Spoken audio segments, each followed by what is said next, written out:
Comme je suis contente d'être parmi vous à Nice. J'espère qu'il y aura le soleil demain. On m'a promis. Un grand soleil en plus. Magnifique. Ok, on a un thème merveilleux que je voudrais explorer avec vous ce soir. Un thème qui va englober toutes les casquettes que portent les femmes, que nous portons. Vous connaissez, c'est très à la mode de parler de la fameuse charge mentale. Qui connaît la charge mentale?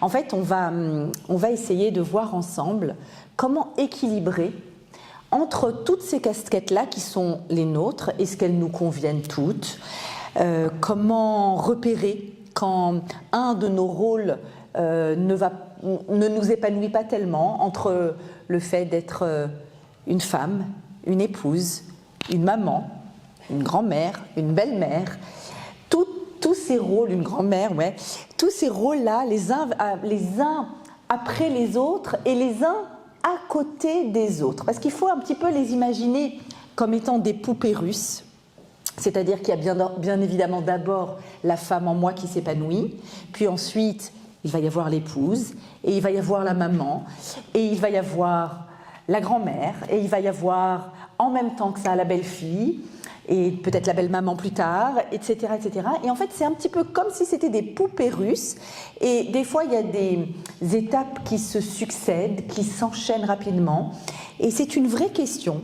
Comment faire pour réussir à allier tous ces éléments-là dans une seule et même vie pour se sentir épanoui?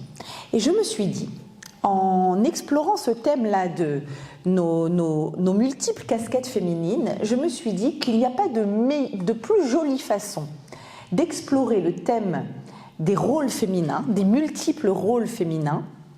Il n'y a pas de meilleure façon qu'en explorant un texte, le texte féminin par excellence, et le texte qui parle de tous ces rôles, bien sûr, je vous entends le dire, le fameux texte d'Eshet Rahil. Ce fameux chant que l'on chante à l'entrée du Shabbat, vendredi soir, et que l'on chante des fois de façon un petit peu automatique, sans prendre le temps de vraiment réfléchir ce que ce texte a à nous dire. Ce texte est issu du livre de Michelet, des Proverbes, écrit par le roi Salomon, qu'il a écrit en l'honneur de... Vous êtes trop forte! De sa maman. Mais oui, vous pensez que la mère juive, ça vient d'où? Évidemment que le texte d'Eshet Rahil est écrit en l'honneur de sa maman, qui est venue le réveiller un matin où il s'est levé un peu trop tard alors qu'il devait inaugurer le temple de Jérusalem. Bref, ces mères juives, elles sont incroyables. Elles rentrent jusque dans la chambre à coucher pour nous réveiller. Et il a donc écrit ce texte d'Eshet Rahil. Et Eshet Rahil est déjà son titre, Eshet Rahil, est un titre qui nous appelle. On le traduit par la femme vaillante. Mais en réalité, le mot Eshet, vous le savez, c'est la forme construite grammaticale. C'est pas Isha, Rahil, c'est Eshet. Et Eshet, ça veut dire la femme de. La femme de qui? Rahil, c'est quoi? Même en hébreu, Heil Avir, c'est une armée. Merci beaucoup. C'est un combat. La femme du combat. Le titre de notre texte, c'est la femme du combat. Donc déjà pour démarrer, si vous avez l'impression d'être combative et d'être des fois fatiguée de toutes ces guerres, c'est normal. Vous êtes en effet dans un combat. Et le premier élément à intégrer dans ce combat, c'est que vous n'êtes pas censé être une Eshet Rahil. Boum. Comment je sais? Parce que le texte s'ouvre avec Eshet Rahil mi yimtza. Qui peut trouver? Sous-entendu, c'est pas évident. Il va falloir attendre la fin du texte pour dire ça y est, je l'ai trouvé. T'es pas censé. Et t'es pas censé tout faire pour pouvoir te conformer à cette image idéale qu'on a toutes un petit peu en tête ce symbole-là, de cette femme parfaite, de cette Kate Middleton qui sortait de son accouchement en mode canon. Elle faisait un 36 et elle avait 40 maquilleurs et maquilleuses qui l'ont maquillée à la sortie de la maternité pour que tout le monde la prenne en photo. N'empêche qu'à la fin, on a toutes été jalouses. On a tout dit, mais tu te rappelles la tête que j'avais 48 heures après un accouchement? Ouais, t'es pas Kate. En réalité, cette image-là, cette image idéalisée de cette femme parfaite, il y a autre chose qui ne nous aide pas, c'est les réseaux sociaux, inutile de le dire, avec toutes ces tables parfaites, avec toutes ces recettes parfaites, avec tous ces enfants parfaits, avec toutes ces vies parfaites qu'on nous envoie. Eshet Rahil mine ça. Ça commence par une question. T'es pas Eshet Rahil, t'es pas censé l'être. T'es pas censé l'être, par contre, t'es censé être Eshet Rahil dans le sens une femme du combat. Et pour commencer à avancer dans ce cheminement, c'est un cheminement, vous allez voir, tout ce texte est un cheminement. Pour avancer dans ce cheminement, eh bien, la première des choses qu'il va falloir faire, c'est t'épanouir personnellement. Tu es la femme du combat, d'un combat, un combat dans la vie pour faire mieux, pour avancer, pour changer, pour comprendre tous les mouvements de processus. Mais au début, tu es toi. Tu es juste toi. Et comment cela se concrétise dans le texte notre texte de Shlomo Ameler? Eh bien, dès le début, il nous dit que cette Eshet Rahil, elle est dure à trouver. On a dit, Mimsa, c'est une question Verachok mipnini micha. Et tu sais, sa valeur, elle est au-delà de la valeur des perles. Pninim. Au-delà des perles. Pourquoi cette image de la perle? Vous savez que la perle, le nacre, c'est un produit que l'huître fabrique quand il est attaqué par l'extérieur. En fait, c'est une méthode, c'est une réponse. C'est une réponse à une sorte de grignotage du sable ou de je ne sais quoi, vous vérifierez.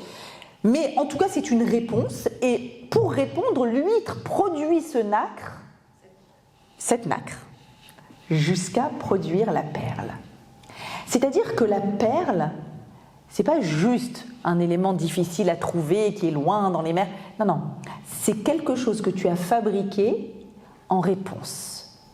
Et c'est important de comprendre qu'au début, quand on veut valoriser cette femme qui se bat sur plein de fronts, elle est capable de fabriquer cette perle à l'intérieur d'elle comme réponse.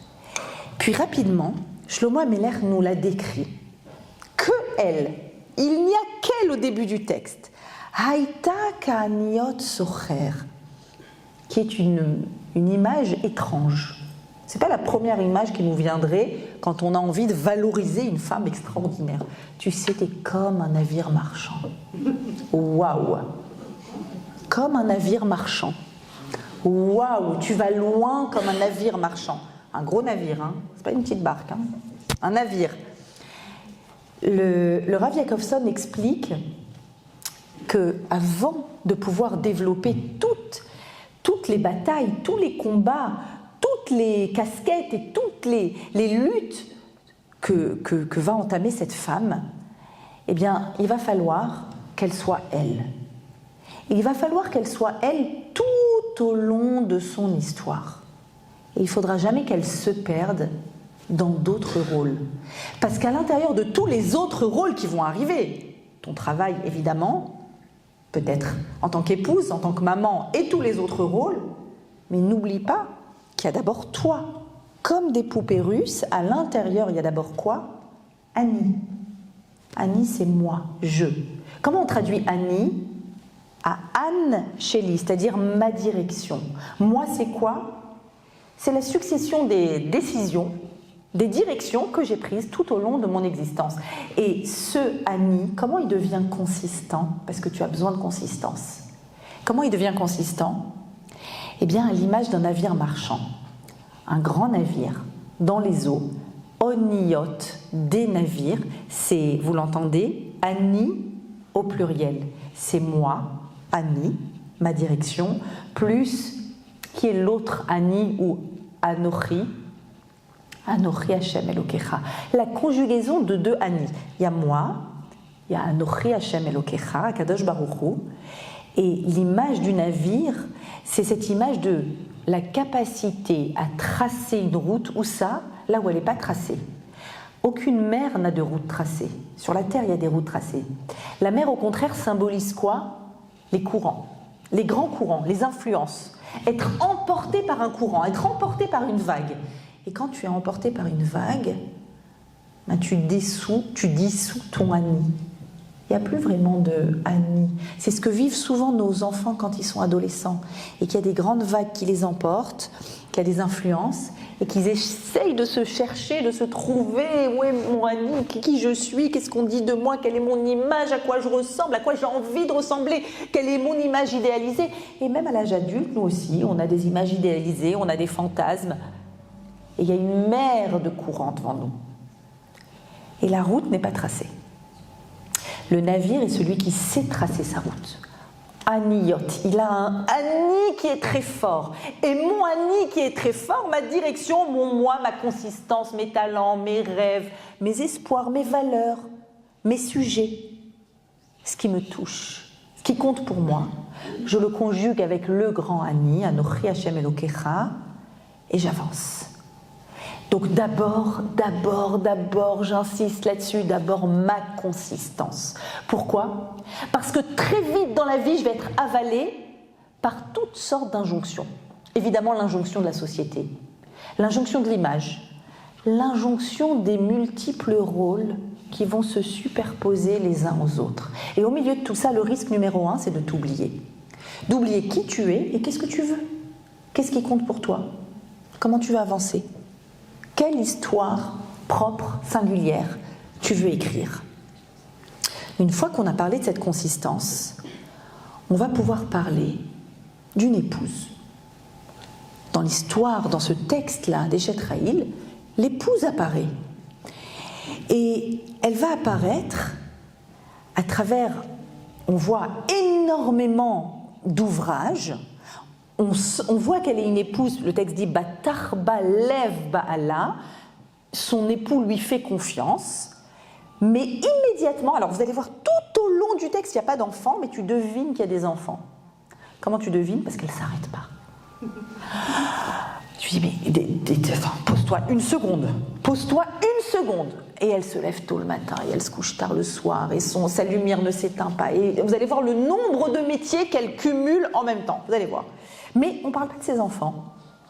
Donc elle reste toujours elle, plus on comprend qu'elle a toute une maison, toute une maisonnette à gérer. Et cette épouse, comment fait-elle pour exister, pour continuer à œuvrer en tant qu'épouse, tout en restant, rappelez-vous de notre sujet, tout en restant consistante, tout en restant elle-même. J'aime bien expliquer toujours aux calottes, quand je les accompagne vers le mariage, j'aime bien leur expliquer, parce qu'elles ont les yeux pleins d'étoiles, et j'ai marié, et nous deux, et waouh, et les papillons dans le ventre, c'est super. Et j'aime bien toujours reprendre avec elles le dernier des Sheva Brachot. Mais c'est important pour toutes les femmes mariées de l'avoir en tête. Gila, Rina, Ditsa, Vechedva. 4 adjectifs. Ahava, Ve'achva, Ve'shalom, Ve'reut. 8 adjectifs. 4 et 4. Gila, s'éclater de rire. Toute seule. Ton humour. Rina, chanter. Dans la douche, toute seule, détente, tranquille. Dites ça. Tu danses, tu mets de la musique, Omer Adam à fond. Vous aussi, non, il n'est pas passé par ici. À Paris, c'était que Omer Adam. Tu mets de la musique et vas-y, et tu danses dans ton salon. Chedva, allégresse, légèreté. Tout ça, ce sont des adjectifs de joie personnels. J'ai pas besoin de quelqu'un d'autre. Je m'éclate de rire, je danse, je chante. Je mets en place le moteur de Simcha qui est à l'intérieur de moi. Et seulement si j'arrive à avoir ma propre consistance, ce propre état d'esprit, alors je vais pouvoir fabriquer ahava, de l'amour, achva, de la fraternité, shalom, de la paix, reut, de l'amitié. 4 adjectifs, 4 qualificatifs qui vont par paire. Mais avant de pouvoir fabriquer cette joie par paire, à deux, la paix, l'amour, la fraternité, d'abord, toi. Toi avec toi. C'est-à-dire, tout au long de ton histoire, tu dois pouvoir continuer à te poser la question, qui je suis? Qu'est-ce que j'aime? Qu'est-ce que je veux? Quelle est ma trace? Quels sont mes objectifs? Quels sont mes talents? Comment est-ce que je me développe? Comment j'avance? Et puis, tu vas t'inscrire dans une histoire de couple. Une histoire de couple, dit la Torah, c'est Ezer Kenegdo. Ezer, on cède l'un l'autre, on doit céder l'un l'autre. Comment? Kenegdo, en face. Tu es en face. Dans un face-à-face, il y a un espace entre moi et l'autre, et cet espace-là doit se remplir. C'est-à-dire l'idée, l'objectif est de, au début cet espace c'est un gouffre, on est bien d'accord? Et puis l'idée c'est que petit à petit, ce gouffre va diminuer. Et on va créer du commun, ce que j'appelle fabriquer du commun, tous les deux, ensemble. J'appelle ça toujours, le 1 plus 1 égale 3. Pas 1 plus 1 égale 1, ça c'est ce que tu croyais quand tu avais les papillons dans le ventre et que tu étais en fusion totale, c'est très bien, ça t'a donné de l'énergie, ça t'a fait rêver, c'est super, c'est pas la vraie vie. La fusion, c'est s'avaler l'un l'autre.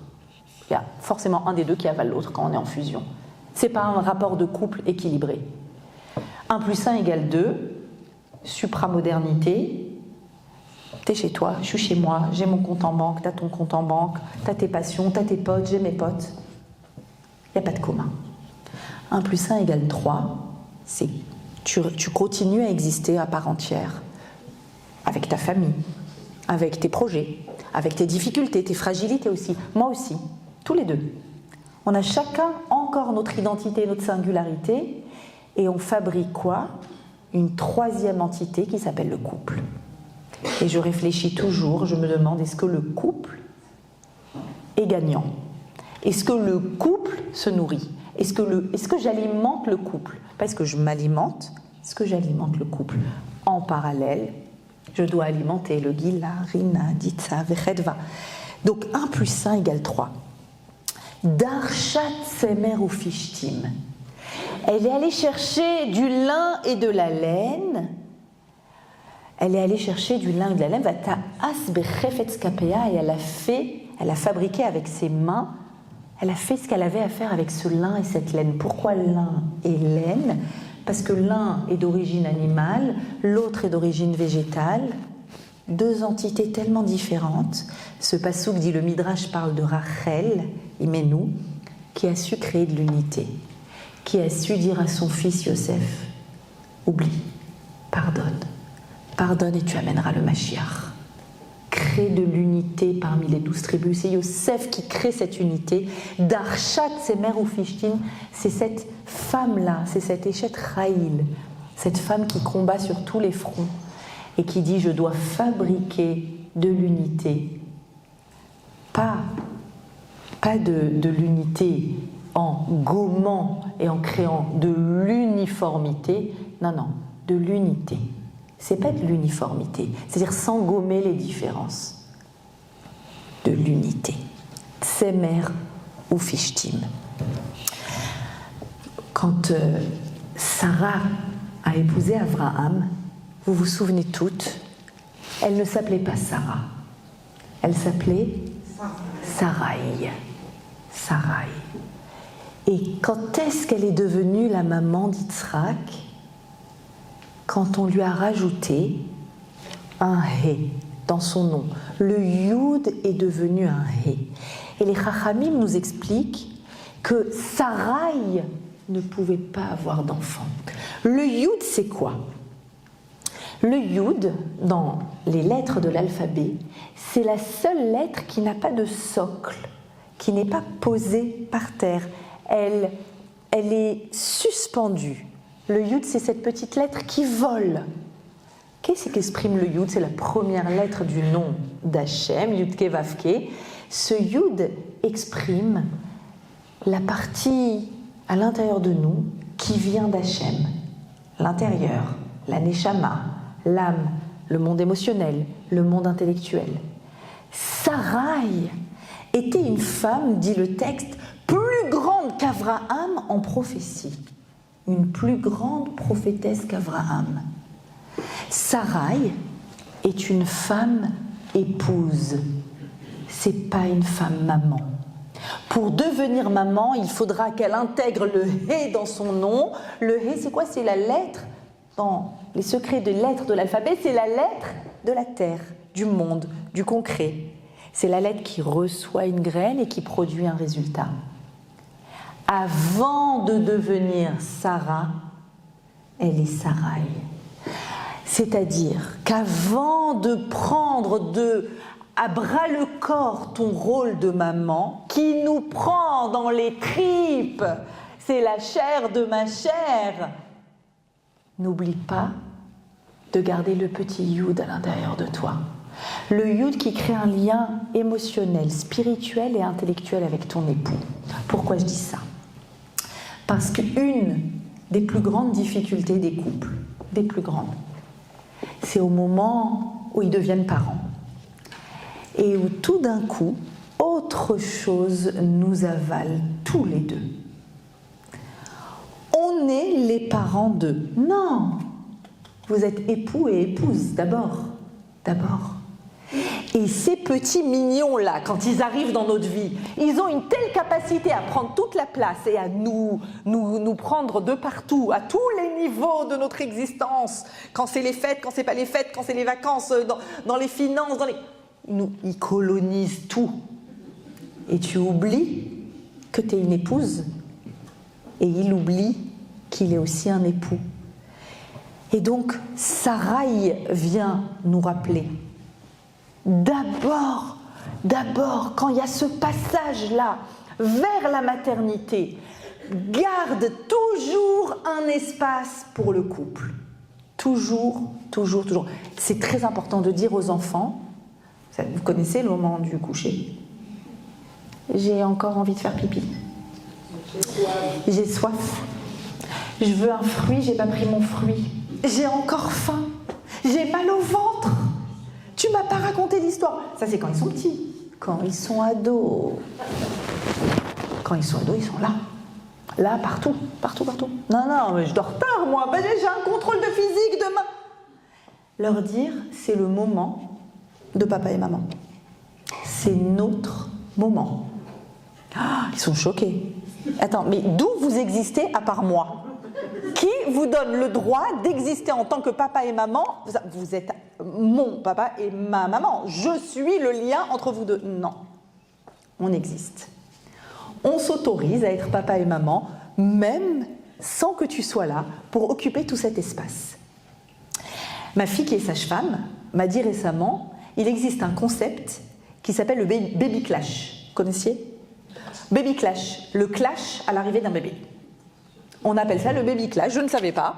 Alors, il y a l'arrivée du premier bébé, mais en réalité, à chaque arrivée d'un nouveau bébé, il y a un baby clash. C'est-à-dire qu'il faut recréer les frontières du couple, les frontières de la parentalité, et c'est vraiment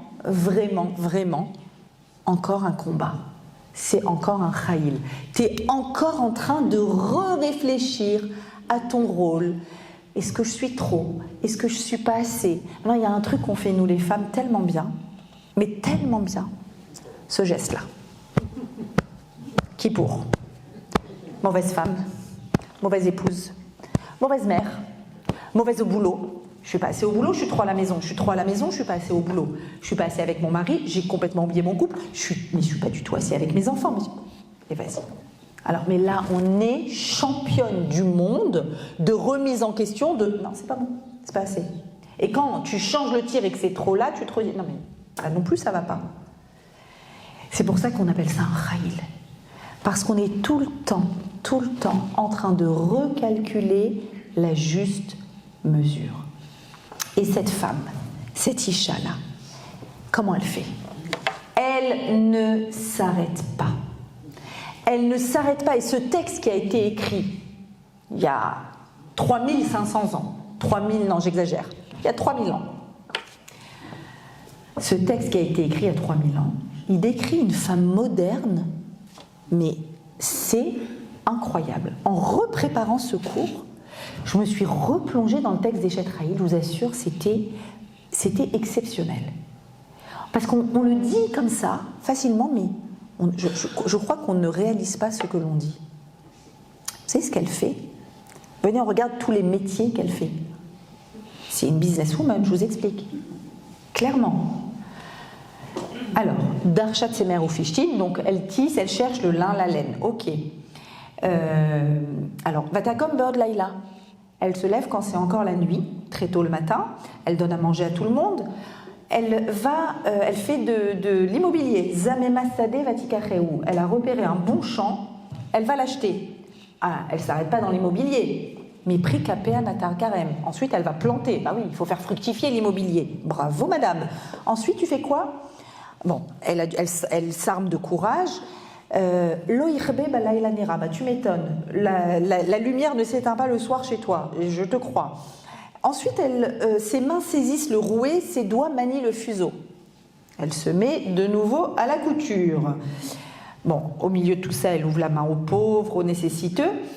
Puis, elle prend des tapis et elle se met à les broder. Ensuite, elle fabrique des vêtements avec du lin fin et du pourpre. Puis, elle confectionne des tissus. Elle les vend. Donc, elle fait du commerce. Elle prend des ceintures.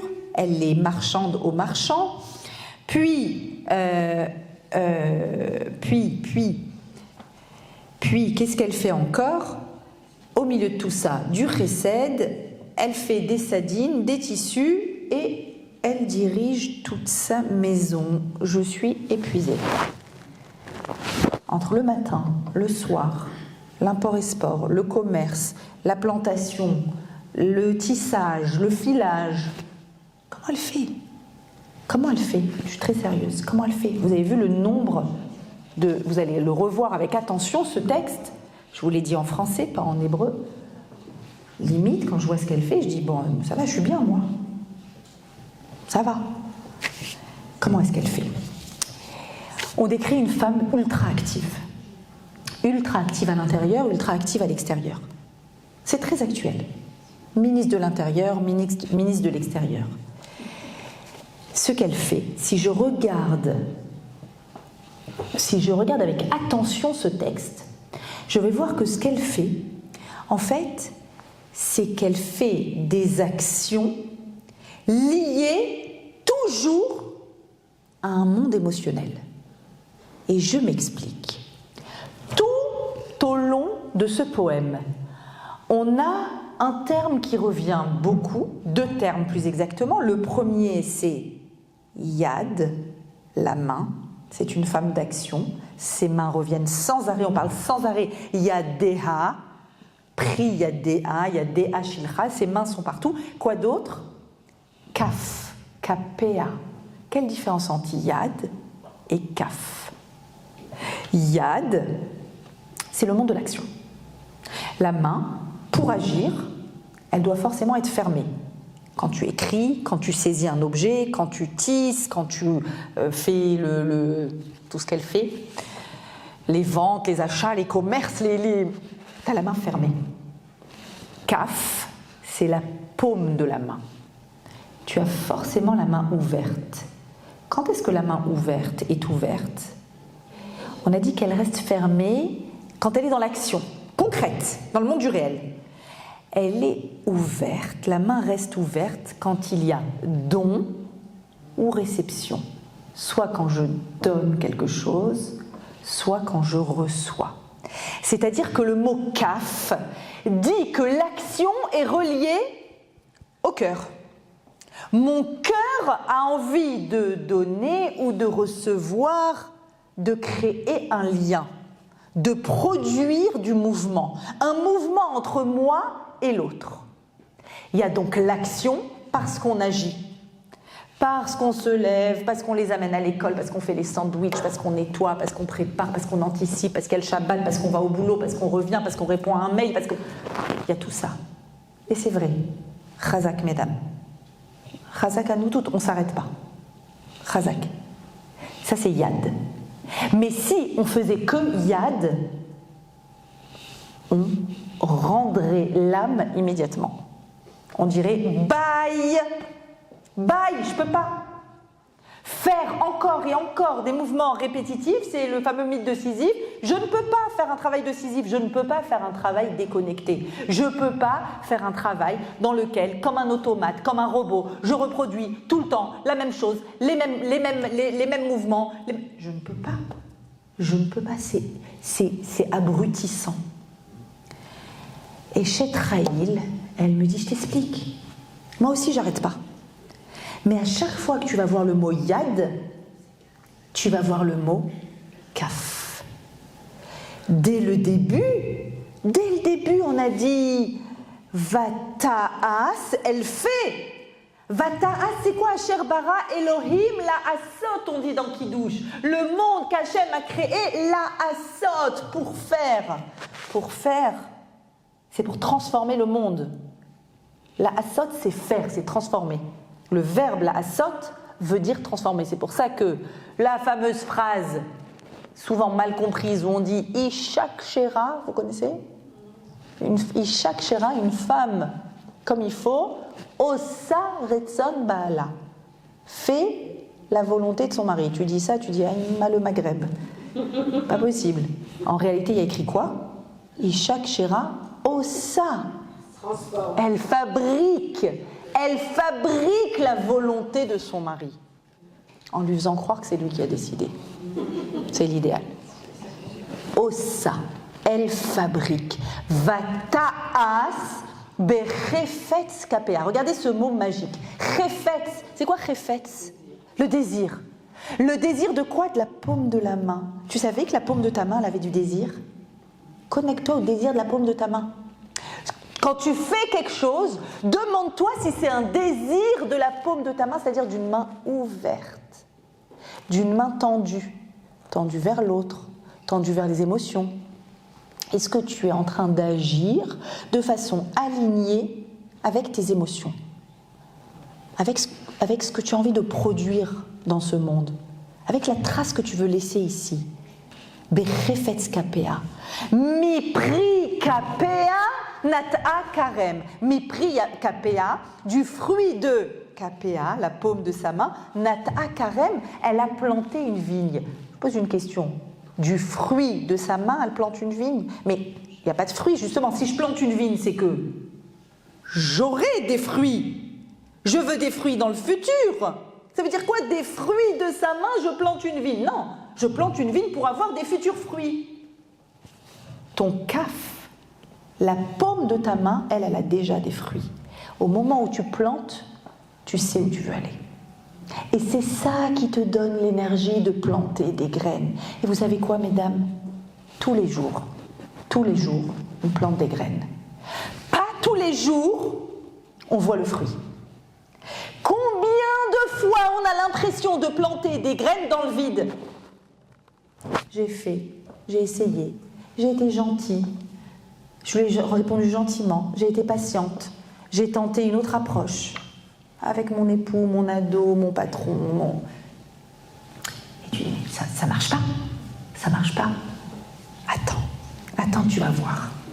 Il va falloir que tu attendes, parce que ce poème, c'est l'histoire d'une vie, c'est l'histoire d'un processus, et le processus avance. Vekapea Yadea Shilcha Bakishor, elle envoie sa main Bakishor dans le fuseau. C'est quoi le fuseau? Action répétitive. Tu n'en peux plus, le fuseau. Répétitif, encore. Et encore la salade cuite de Shabbat, et encore la belle-mère qui arrive, et encore une remarque, et encore. C'est le fuseau. Ça, c'est Yad, c'est l'action. Tu ne peux pas survivre à une action comme ça. Mais juste après, il y a écrit quoi? Vekapea Tamro Faler. C'est la paume de sa main à attraper. Faler, vous savez c'est quoi Faler? C'est le métier à tisser. Le métier à tisser, est présent, d'abord dans la Torah quand on parle du Mishkan, et de l'art des femmes à fabriquer des belles parochettes pour le Mishkan, dans le métier à tisser. Mais le Talmud Yerushalmi dit, tu sais où la femme est la plus intelligente? C'est dans son métier à tisser. Et c'est vrai. Le métier à tisser, c'est l'intelligence du lien et de la connexion. Tu ne peux pas fabriquer un beau tissu si tu n'arrives pas à entrecroiser intelligemment des fils qui sont différents. C'est ce que tu fais toute la journée à la maison. Ton fils avec ta fille, avec le petit frère, celui qui prend toute la place, avec celui qui ne parle jamais de lui mais tu sens qu'il ne va pas bien. Et tout ça, tout en gérant ton couple, tout en gérant ta carrière, tout en gérant ta Eshet Rahil, où tu dis « Ma walé la Eshet Rahil », et tu as l'impression de voir tellement d'erreurs, et tu fais capara, capara, capara. En fait, toute la journée, tu manipules un métier à tisser. C'est ça, l'art féminin dans la Torah, c'est la manipulation du métier à tisser. Et à la fin, ça te fabrique une immense broderie, avec des fils tellement différents les uns des autres. Tu ne les as pas mis de façon uniforme, parce que l'uniformité gomme les différences. Au contraire, tu as utilisé la beauté de chaque fil pour qu'ils s'entrecroisent et que chacun soit utile dans l'œuvre générale. Et à la fin, tu crées un tissu.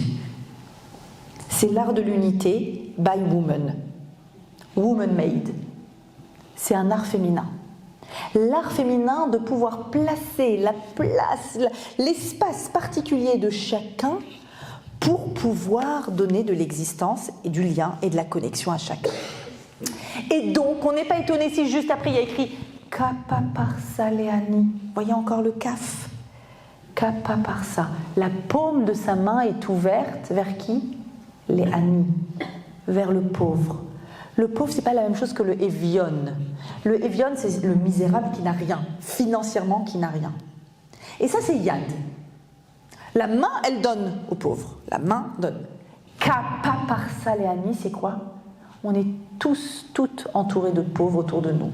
C'est quelqu'un qui manque de reconnaissance, qui manque de valorisation, qui manque d'estime de lui peut-être. Quelqu'un qui est pauvre, pauvre à l'intérieur, pauvre en estime, qui est manquant de lien. Et là, tu as besoin d'une paume de main ouverte où ton cœur va te tourner vers l'autre. Et donc, ce que je comprends en lisant ce texte, avec cette intelligence de manipuler l'action concrète dans le monde, elle transforme le monde.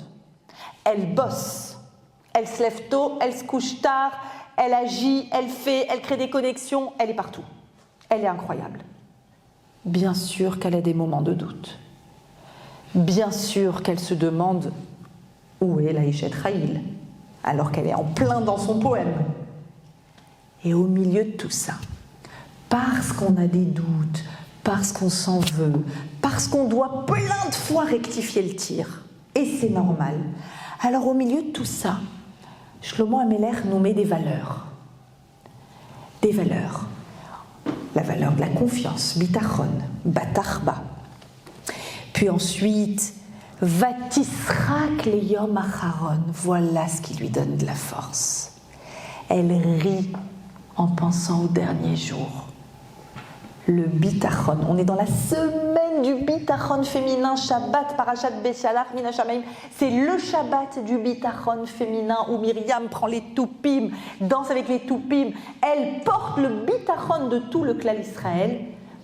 La manne aussi, les femmes qui ont nommé la manne, donc la manne qui représente aussi le bitachon, la confiance en Dieu. Cette confiance fait que même si aujourd'hui tu as planté des graines et tu n'as pas vu les fruits, tu rigoles en pensant à plus tard. C'est-à-dire que tu as l'intelligence de te dire « ça va venir ». C'est un processus. Il va grandir, elle va grandir. On ne reste pas adolescent toute sa vie, on ne pleure pas la nuit avec des crises de colique. Je vois qu'il y a aussi des jeunes mamans ici toute la nuit. Il y a un jour où on fait nos nuits, mesdames. Ils grandissent. le couple évolue, les relations avec la belle famille évoluent aussi. Ça va venir. Vatisrak leyom acharon. Ça, c'est ton bitachon. Mais pour avoir ce bitachon, il te faut quoi? Piha patra bechorma. Il te faut de l'intelligence. Elle ouvre sa bouche avec intelligence. Mesdames, l'intelligence, la chorma, c'est pas une option. Je vous dis la vérité.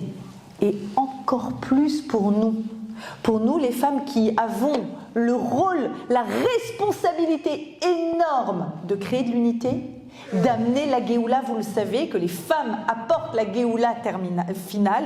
On est dans les... Comment vous dire à quel point on est dans les derniers moments de la Géoula. On voit en Eretz Israël tout ce qui avance, on voit à quel point le Klal Israël se connecte à son Créateur. Mais pour ça, on a besoin des femmes. La force féminine dans le monde est indispensable. Le monde devient de plus en plus féminin. Et c'est ce qui est écrit dans les textes de la Kabbalah, du Zohar, qu'à la fin des temps, le monde devient plus féminin. La fameuse révolution féministe depuis 150 ans, où il y a eu des bons côtés et d'autres où ils sont allés peut-être un peu trop loin. Mais quoi qu'il en soit, il y a des très bons côtés aussi, mais c'est une vision prophétique que le monde, pour avancer à son tikkun, doit être de plus en plus féminin. Dans le langage du Midrash, c'est un jour, la lumière de la lune sera grande comme la lumière du soleil, c'est-à-dire que la lune représentant ce qu'on appelle la nikbiyut, la force féminine du monde, la force féminine du monde avance. Mesdames, vous ne pouvez pas faire l'économie de la chorma, c'est dit. La chorma, l'intelligence, avoir un cerveau raffiné, affûté, c'est quoi? C'est en prenant des textes et en étudiant.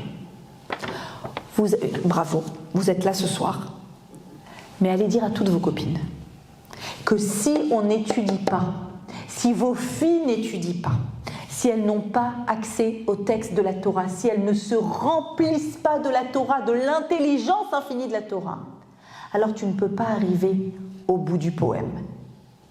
Piya patra bechorma. Il faut que la bouche s'ouvre avec intelligence. Ve'torat chesed al-leshona. Et effectivement, elle a une Torah, un enseignement de chesed. Il y a de la chorma, mais il y a aussi de la hirat Hashem. Isha hirat Hashem ititalal. Il y a la crainte d'Hashem. Vous voyez le nombre de valeurs qui se superposent dans ce poème. Au-delà de tout ce qu'elle fait avec ses mains et avec la paume de ses mains, il y a toutes ces valeurs qui se superposent. Mesdames, comment on arrive à tout faire?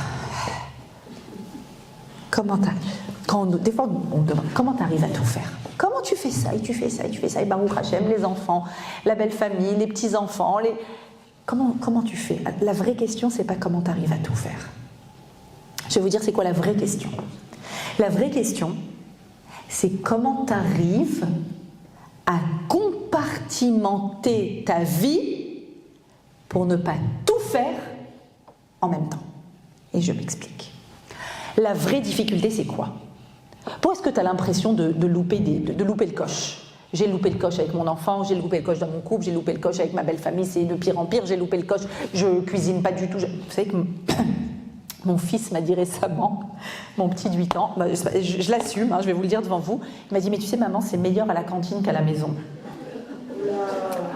Violent, hein? Faut assumer de dire un truc pareil en conférence. C'est pas... D'abord, je vais me rassurer en disant que la cantine est très bonne. Voilà. Et deuxième chose, c'est pas obligé que ma première qualité soit la cuisine. Ça va, c'est pas grave.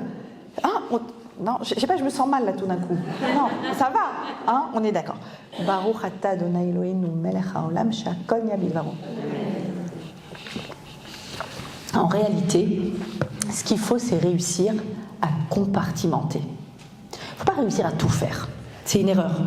Si tu veux tout faire, alors ce que tu vas faire, c'est que tu vas tout faire dans le même espace. Il faut que je sois épouse, il faut que je sois moi-même, que j'écoute la musique que j'aime, que je parle à ma copine, que j'aille prendre un verre avec elle. Il faut que je sois donc épouse, il faut que je sois maman, il faut que je sois belle-fille, ou il faut que je sois belle-mère, ou il faut que je sois grand-mère. Et en même temps que ça, maintenant, On a des portables, t'as en même temps que ça plein de notifs. Et toutes les notifs sont urgentes, évidemment. Évidemment que est-ce que l'Iran tombe aujourd'hui ou demain, c'est hyper urgent. Attends, je regarde. Et en fait, la difficulté qu'on a, c'est qu'on ne compartimente pas nos rôles. On ne crée pas des espaces purs de chaque rôle à la fois. En même temps, j'ai mon patron, en même temps, j'ai la tchouk, en même temps, je fais les devoirs avec les enfants, et en même temps, je réponds à mon mari, pas du tout, je t'assure, mais oui, j'ai dit à ta mère que, mais non, mais te vexe pas, mais pas du tout.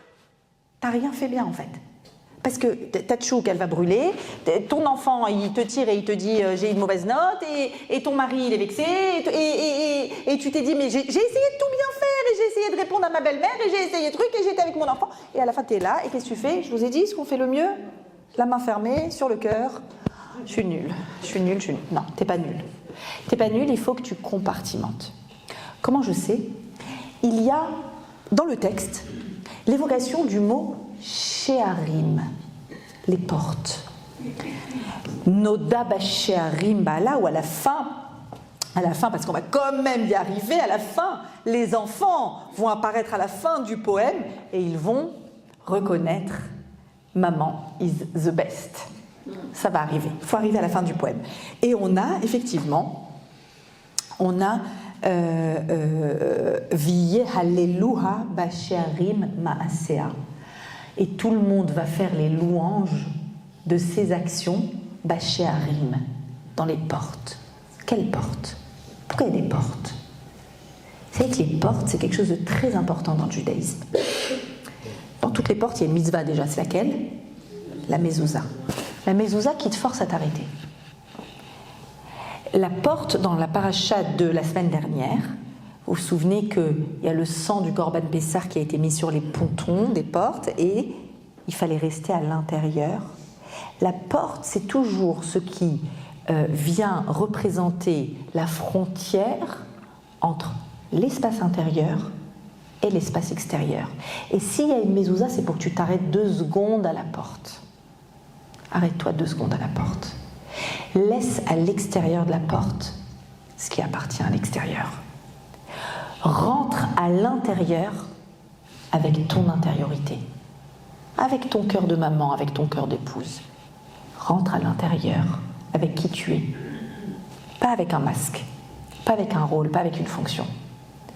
Les Sheharim, les portes sont là pour te dire tu dois compartimenter ces multiples fonctions qui sont les tiennes et qui viennent coloniser et envahir de l'espace l'un dans l'autre, parce que tu réponds à ton enfant qui fait ses devoirs et tu es sur ton portable et il te dit maman, maman, et tu dis oui.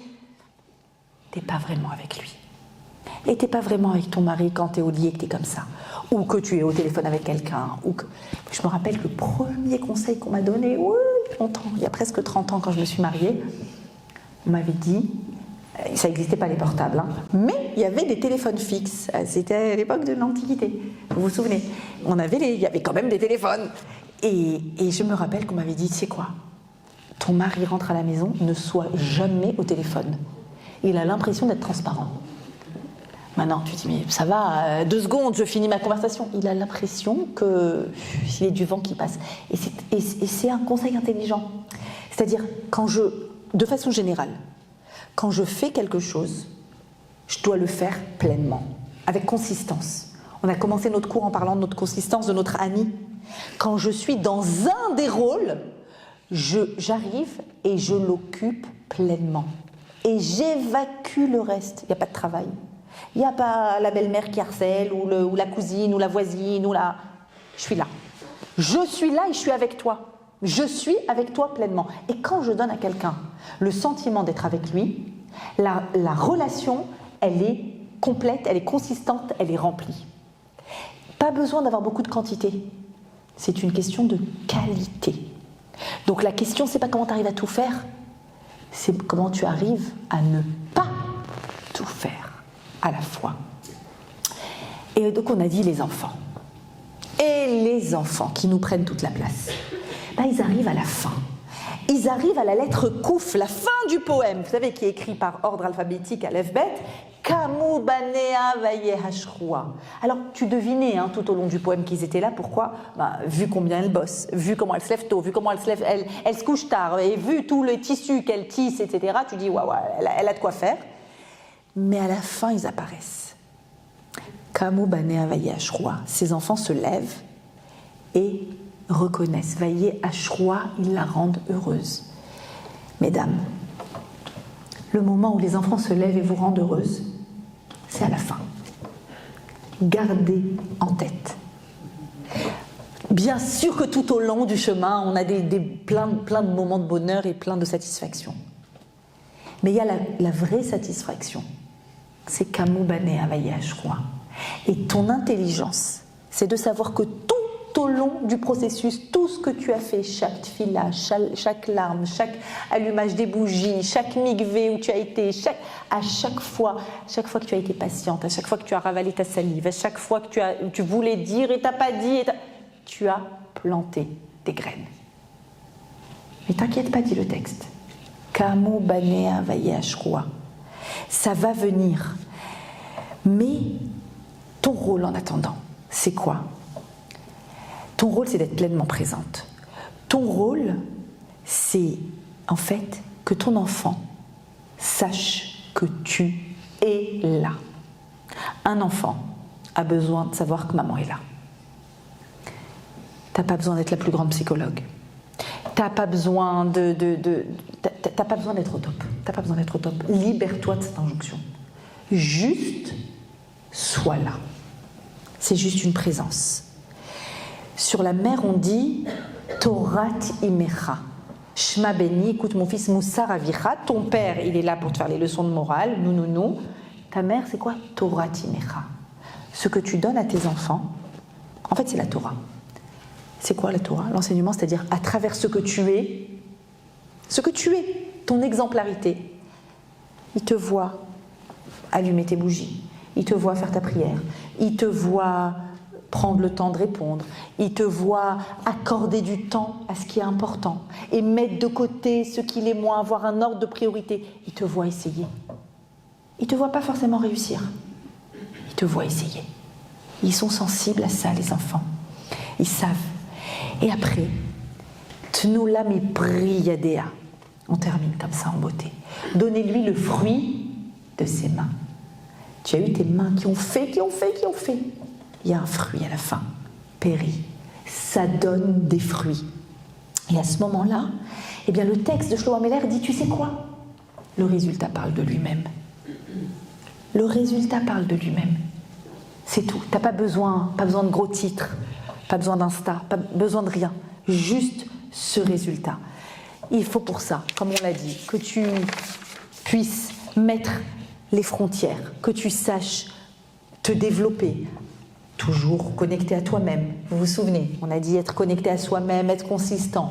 Sur cette consistance, fabriquer une relation dans laquelle le couple existe. Une relation de couple, où on va créer un espace relationnel de couple, on va se rapprocher et un petit peu essayer d'amoindrir ce gouffre-là qu'il y a finalement entre deux personnes différentes. Petit à petit, on va alimenter notre relation. On va tisser, on va faire du tissage de relations. Et tout cela en créant des espaces. Même en tant que grand-mère, ton espace de grand-mère. Prends un moment avec chaque petit enfant pour créer une relation personnelle avec l'enfant. Pareil, évidemment, avec nos enfants. Et pense à cette idée-là de frontière, du seuil, du sha'ar. Comme j'ai dit, il y a la mezouza. Qu'est-ce qu'il y a écrit sur la mezouza ? Il y a le schéma dedans, et par-dessus, il y a un nom d'Hachem très très kadosh, Shin, puis Dalet, puis Yud, Shakai, quel Shakai. Et ce nom-là, c'est le même mot qui est utilisé pour parler du sein, S-E-I-N, Shad, le sein. Pourquoi ? Parce que le sein, l'organe de l'allaitement, c'est un organe qui s'adapte, qui sait s'adapter aux besoins du bébé qui tète. Et c'est un organe qui, contrairement au biberon où le flux est le même, le flux du sein, c'est un processus. Et quand tu rentres chez toi, rappelle-toi que tout est processus. Rappelle-toi que Vatisrak Leyom Acharon, à la fin, tu as un résultat. Tnoulam et priédéa. Et en attendant, tu vas devoir mettre chacune des casquettes. Et tu vas te développer au travail, tu vas te développer chez toi, et tu vas accorder du temps à ton couple, et accorder du temps à tes enfants, et accorder à chacun. À chacun son espace, à ton propre espace, ton Ani, bien évidemment. Ton sport, ton régime, tes emplettes, les soldes, un voyage, une sortie avec des copines, évidemment, et que tout cela va alimenter toutes les autres casquettes. Mais mes amis, il est fondamental que l'on soit rempli de bitachon, confiance en Hachem. Nous sommes un moteur de bitachon dans le monde et de chorma et d'intelligence. Et Bezrat Hashem, avec ce bitachon-là, avec cette confiance absolue, avec la émouna, le mot émouna, n'oubliez jamais ça, le mot émouna, il y a quoi dans le mot émouna? Comment il s'écrit émouna? Aime la maman. La émouna, c'est quoi? Le mot émouna, c'est quoi? C'est le sentiment d'un enfant qui est dans les bras de sa maman. Il ne peut rien m'arriver, je suis dans les bras de maman. Aime. Une maman, c'est ce qui infuse la émouna dans la maison. C'est ce qui infuse le bitachon. C'est ce qui infuse la chorma. Bezrat Hashem, que l'on ait le mérite, toutes, d'être dans un processus d'échet Raïl, qu'on soit combative dans tous les domaines, dans tous ces domaines. Et le combat, c'est merveilleux, parce que ça fabrique des perles à l'intérieur de nous. Il nous faut du courage. Vaté Ametz, elle a pris du courage, nous dit le texte. Zérotéa, ses bras se sont remplis de courage. On se remplit de courage. Et on n'oublie pas que l'objectif, c'est quoi? L'objectif, c'est l'unité dans nos familles. C'est la Géoula du Ham Israël. Et c'est de participer à cette Géoula. Amen, amen. Et je reste disponible pour vos questions, mesdames, avec plaisir.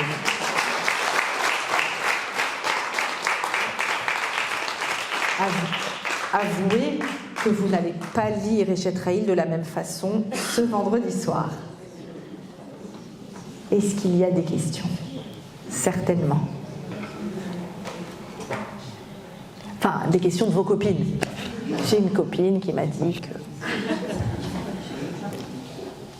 Est-ce qu'il y a une femme qui n'a pas trouvé son mazal? Elle va arriver à trouver qu'elle a sa place dans plusieurs rôles quand même. Effectivement, d'abord, ça n'existe pas qui n'a pas trouvé son mazal dans la Torah. Parce que le mazal, c'est jusqu'à 120 ans. Donc jusqu'à 120 ans, on trouve son mazal.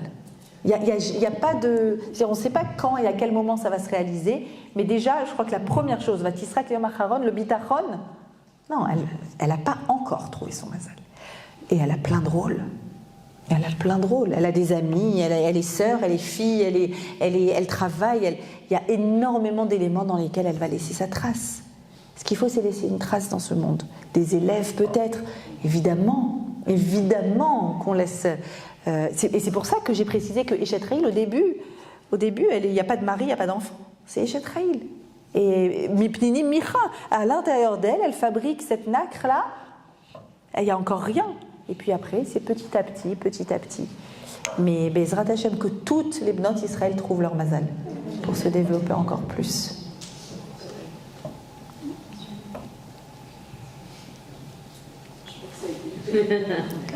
Comment l'interpréter là? Dites-moi. En pleine réflexion. Ok, comment je vais fabriquer l'espace? Comment est-ce que je vais dire que... Effectivement, c'est des moments de réflexion, mais voilà, si vous devez retenir quelque chose, c'est ça. C'est de ne pas vous laisser envahir par d'autres rôles au milieu et qui vous empêchent d'être pleinement présente dans ce que vous êtes, connectée à ce que vous êtes. Et toujours agir en étant connecté au cœur. C'est-à-dire une action qui est portée par une émotion. Retenez ça, je suis certaine que vous verrez des différences très vite dans vos vies. Et moi, la première, il va falloir que je mette en pratique. C'est difficile parce que, en fait, avec tous les rôles déjà qu'on a, Des tonnes. ajouter ceci. Ouais. Ça, c'est très dur. Ouais. Ça c'est pas un cadeau. À part pour ChatGPT, mais sinon, à part ça, c'est maintenant. Ça, c'est pas un cadeau, mais ça, il faut se gouverner tout seul. Il faut se gouverner tout seul. C'est-à-dire qu'il y a un endroit où ça rentre et il y a un endroit où ça rentre pas. Il y a une heure où on l'a et il y a une heure où on l'a pas. Il faut vraiment se gouverner. Combien de gens, vous avez déjà tous, on a tous vu, des fois, c'est même, moi, je me suis vue une fois comme ça, être assise au restaurant, moi sur mon portable, mon mari sur son portable. Je dis, chouma. À quoi maintenant, moi c'était la babysit et lui, du coup, comme j'étais avec la babysit, mais ok, et alors? Non. Non, il faut se gouverner. C'est très, très, très, très dur. Mais il faut absolument se gouverner. Ça nous suce notre temps. Il faut mettre un temps d'écran aussi, même pour nous, juste pour avoir conscience de combien de temps j'ai perdu, entre guillemets. Surtout que si on se mettait un temps d'écran, les enfants comprendraient mieux le temps d'écran. Exactement. Mais pourquoi pas? En réalité, pourquoi pas? Pourquoi ne pas le mettre? Ouais, c'est vrai que ça a vraiment changé nos vies.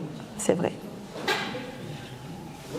Mon fils m'a dit, maman, tu as la chance de nous avoir éduqués sans les portes. J'ai 50 ans. Ouais. Et donc, Exact. Mais en fait, vous savez, les avancées technologiques, elles sont toujours et bonnes et mauvaises. Il y a évidemment un côté positif, toujours. Regardez comment on peut étudier la Torah avec n'importe qui, partout dans le monde, en se connectant à tellement de sources. Il y a évidemment aussi des... Et comme toute nouvelle avancée technologique, il faut la contrôler. C'est une avancée qu'il faut contrôler. Maintenant, forcément, la génération qui va en faire les frais, c'est la première génération. C'est-à-dire que moi, je me souviens de mon fils, donc nous, on a grandi sans portable, évidemment, mais mon aîné, il nous avait négocié, je ne sais plus quoi, il avait reçu pour sa bar mitzvah, Aïma, merci le cadeau, une tablette, ou je ne sais plus ce que c'était il y a 10 ans. Et très vite, on a vu que ça ne marchait pas, qu'il fallait... et c'était des cris et des crises, et pourquoi vous me l'enlevez, pourquoi... Et aujourd'hui, où il est adulte et marié, il dit, mes enfants, mais jamais je leur donnerai. Donc en fait, il y a une génération qui fait les frais, qui tente, qui se bat un peu. Et ensuite, vous savez que même les non-juifs qui éduquent leurs enfants, ils font attention. Maintenant, ils sont tous en train de réfléchir à des portables 9 touches, à des portables qui n'ont pas toutes ces fonctionnalités, etc., sans réseau. Donc voilà, il faut un temps d'adaptation, c'est vrai. Mais voilà, je crois qu'aujourd'hui, on connaît les limites, les dangers, et on doit se gouverner, absolument. En plus, ce qui est terrible, c'est qu'on le caresse en faisant comme ça. Hein? Au lieu de caresser les enfants et les conjoints, on caresse le portable. C'est grave quand même. C'est fou. C'est vrai. Même les gens pas tactiles, ils sont devenus tactiles. Ils sont devenus tactiles, exactement. Tout est tactile maintenant. Tellement vrai. Allez, soyons tous tactiles à la maison. Soyons tactiles, vraiment. On a tellement d'amour à donner. Hein? À l'intérieur de nous, de chaque maman, il y a une quantité d'amour infinie, et plus t'en donnes, plus t'en as. Alors il faut l'utiliser intelligemment, cet amour. Il faut aller le puiser, le chercher et le distribuer. Ne pas s'arrêter. Ne jamais s'arrêter d'en distribuer. Plus t'en donnes, plus tu en as. C'est comme l'allaitement. Plus tu en donnes, plus tu en as.